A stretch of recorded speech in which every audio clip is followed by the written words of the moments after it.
Hello and welcome to the Coaching Crowd podcast with me, Jo Wheatley, and my friend and co-host, Zoe Hawkins. Hi, everybody. We are here today to talk to you about the coaching competency, understanding self, and we'll probably touch in on self-development as well. And the reason we're bringing you a discussion this morning about these competencies is it's a really core part of training to be a coach and being an ethical coach as well. So we wanted to do a deep dive into some of the different aspects of this competency for you. And we should probably begin by talking about the competency frameworks actually and kind of setting the scene. Do you want to kick us off there, Jo? Well, each of the coaching bodies have their own core coaching competency framework. They all reference the competencies in different ways. The EMCC, their number one core coaching competency, is understanding self. With the ICF core competency framework, you may see it as coming under demonstrates ethical practice, because understanding yourself is a core part of being able to be ethical in your practice. And we'll be exploring that today. And of course, you've also got the Association for Coaching, and there are other coaching bodies around the world as well. So when you train or qualify to be a coach, you may choose to become an accredited coach with one of those bodies, and you're required to demonstrate and evidence how you have honoured those core coaching competencies. So we're starting with understanding self, because for me, it is about the coach, but it's also for the coachee as well, because that's the heart of coaching, really, is helping the client, the coachee, to understand themselves, to understand the current situation, to really connect with their goals and help them to understand what they can do, what the choices that they can make, who they are, and who they want to be as they achieve their goals. I think this competency fascinates me because it's never ending. There's no matter how well you think you know yourself, there is always more to discover. And I think that's been one of the greatest gifts of coaching, is joining this profession, this industry. I came into it thinking, yeah, I've got a pretty good level of self-awareness. And yet then it's very quickly you realize, no, actually, I don't. I actually had relatively surface level of self-understanding. And that sort of brings in this angle of, like, when you train to be a coach, yes, you gain the skills to be able to help others and support others in their development, but you also gain the skills to do that for yourself and really start to understand the different layers of who you are and how you behave and how you are in relationship and what impact your behavior has on others, and the micro decisions that you make moment by moment that generates, the different responses in your behavior. And I'm a learner, that's one of my core values, is learner. And so for me, this competency is what motivates me to keep going. Like, every client I work with teaches me something about myself. Every CPD program that I go on teaches me something about myself. And in turn, that has the benefit of the ripple effect in my life. So, my family benefit from my own personal development. And so, when you come to train as a coach, it is so much more than training to be a coach. It's about really understanding who you are at your core and how can you use that actually to build, the life for yourself that you want to experience. I think this core competency is underrated. So, and it also creates quite a defensive reaction in coaches that are in training. And the reason I say that is because if somebody asks you the question, do you think you understand yourself? You probably could already sense inside, well, of course I understand myself. If I don't understand myself, who else is going to understand me? And so to really lean into this competency requires a huge amount of courage. It's almost like being prepared to open a door and not knowing what's behind it. And it's about being able to notice, like, to connect your mind with your body. It's not all about your thoughts. It's about your whole experience as a coach. When you reflect in sessions and after sessions, is there anything that you've noticed? Was there any resistance within you? Did you feel a strong pang of anger when a client, responded in a certain way? Did you feel deep sadness? Is there Are you sensing some responsibility towards your client? Are you noticing that you hold a client in your mind after a session?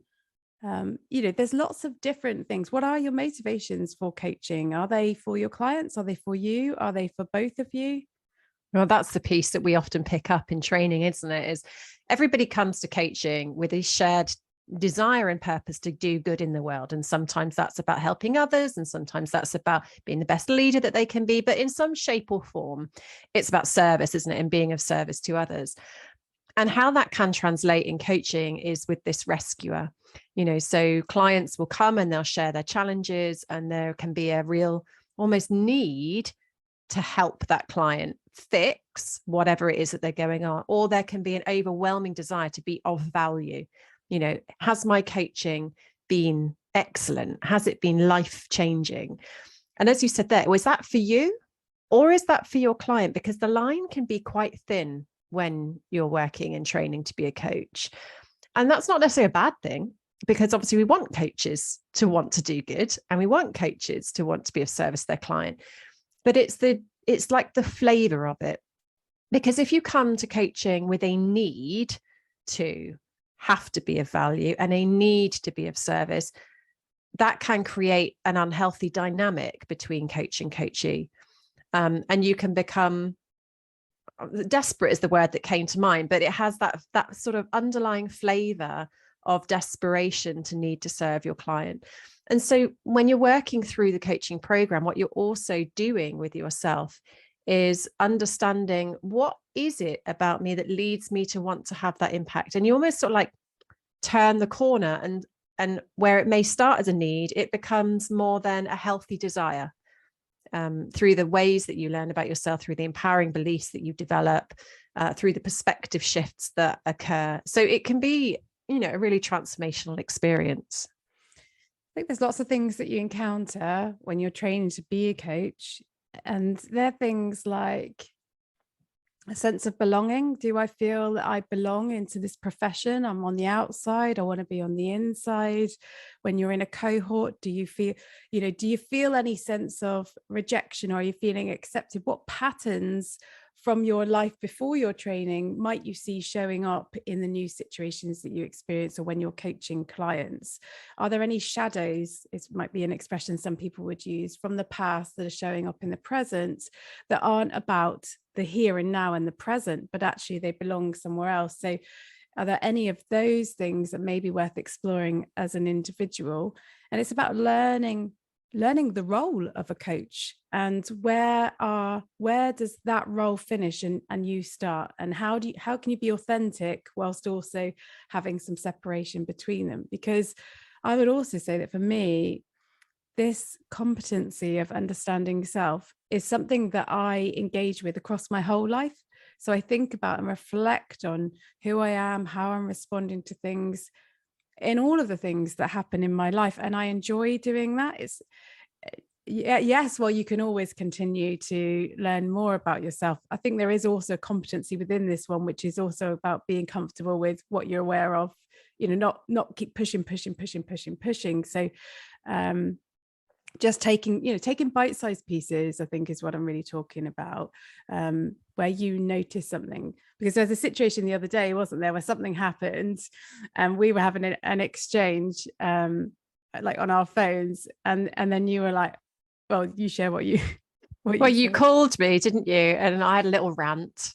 And it was very much about just acceptance. So we're emotions coaching practitioners, right? We're the founders of that program. So we started talking about the emotions. And I think where we got to is it was more about the shock of the situation and then my subsequent kind of reactions to that. But actually, there comes a real acceptance with that, of like, I behaved this way because I felt shock. And that's okay that I felt shock, because it was a shocking situation. And now I recognize I feel shock. I'm okay with that. Well, and your response was you had an emotional reaction to something that had happened outside of like our relationship, but we were discussing it together, weren't we? And it was you were interested in your reaction. And yes. That to me is the epitome of understanding self. Is yes, there was this event that happened and you noticed that you had a particularly strong emotional reaction to it. And what you were interested in is not putting it all out. Yes, you were having an emotional reaction to the other person and or the thing that had happened, but you then very quickly would pivot onto, okay, so what's in this for me? What's Yeah. relevant for me here? What's the learning for me? And that for me is understanding self. Yeah, it's bringing curiosity, isn't it? So it's that in that moment, I was able to recognize that the response I was having was completely disproportionate to the event. And so I didn't get sucked into the emotions of it. I began to get curious, which is why we ended up on the phone. And I was like, what, like, what is going on, Joe? Like, why am I so, why am I reacting so strongly to this relatively insignificant thing? And that's where we got to, wasn't it? As it was around the shock of it. But that was an enjoyable experience. It took something that without coaching training, I could have gone down an absolute rabbit hole and stewed on this particular event for several days. As it happened, it was over and done within half an hour. It became quite funny. It's now a story that sort of goes in. And I have taken some learning from that around, there's more work for me to do on this thing. That it is a known pattern for me. But it's a moment then to be able to capture that and go, great, I will continue to reflect and refine on that particular, wound is probably the wrong word, but we all have those pieces of ourselves that we want to continue to work on. And this was one of those for me. So yeah, that understanding self is about bringing your curiosity to all of the situations that you find yourself in a healthy way. So not in a shaming way or in a I must be a better person way. The result is obviously you grow and you develop, but it's not because you aren't good enough already. It's just about that. I think it's about wholeness for me. It's about that journey to wholeness. Yeah. And I think on that journey that you mentioned, I think for me, it's being able to engage with the what if.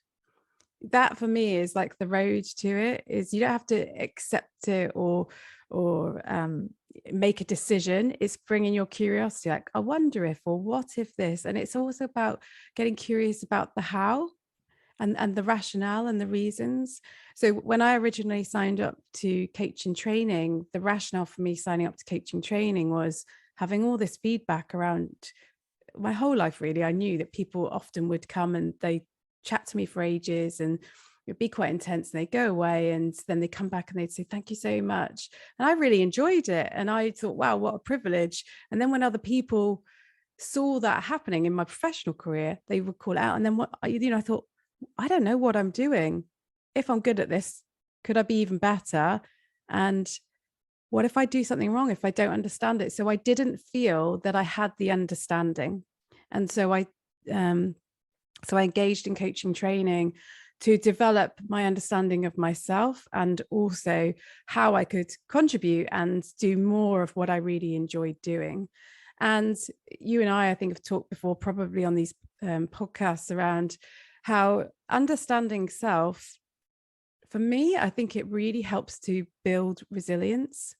Like if I understand myself and I can understand my reactions, or I don't, and I understand that I don't, and therefore I want to learn more about it and I'm willing to go there. For me, a result of that is increased resilience, and it can help to prevent burnout as well, I think, by having that understanding of yourself and, the signals that you might have.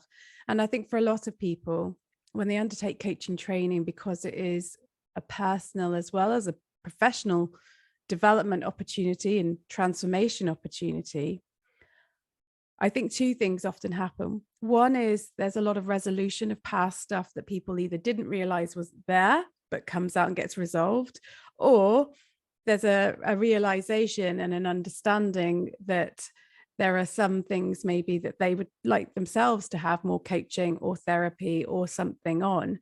But the process itself, which requires you to practice being a coach as well as being coached, really, really does enable you to learn so much more about yourself and the reasons that you behave the way that you do. And that often comes out when we are covering more detailed stuff around the language people use. So clients, but also as coaches, and what may that be signals for, the dynamics in relationships, the patterns, all of that stuff, and the emotional intelligence stuff as well, obviously. For me, there's something in it which is about self-compassion and self-acceptance. I think there's a lot of that happens. So yes, there is change, and yes, there is development and awareness.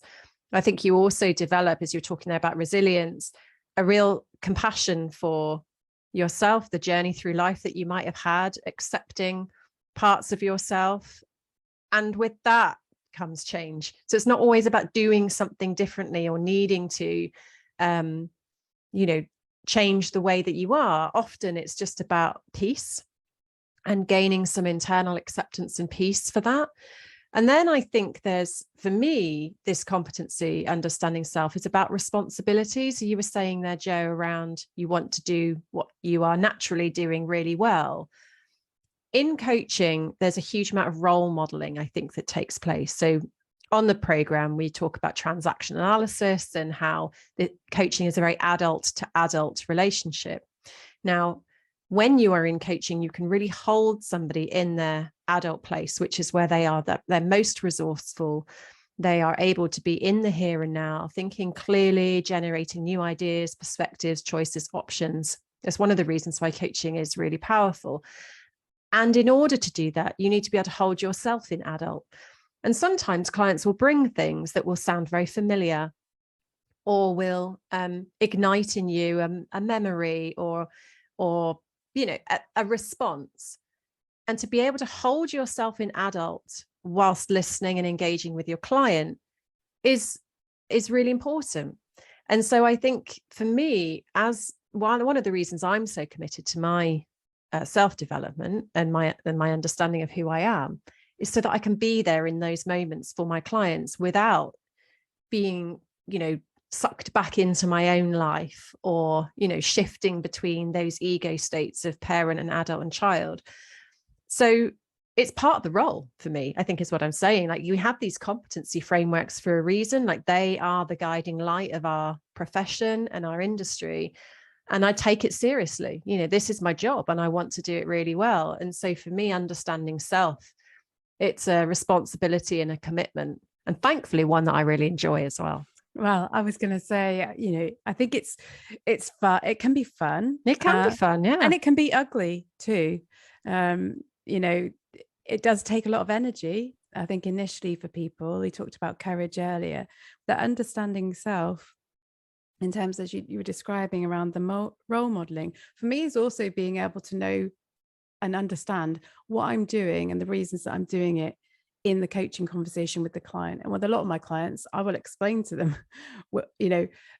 the reason that I've asked a particular question. I think it helps them to feel safe in the conversation, and again, helps them to really tap into understanding self and ignite their own inner coach. And mentioned earlier about, when we give observations to clients, that's, for me, is very closely related to understanding self and making sure that what I'm observing is purely about, so it's purely about them, maybe my reaction to what they've said, but that the reaction is based on them and what they're bringing and what I know of them, rather than what I may be bringing from my own stories or experiences outside of that session.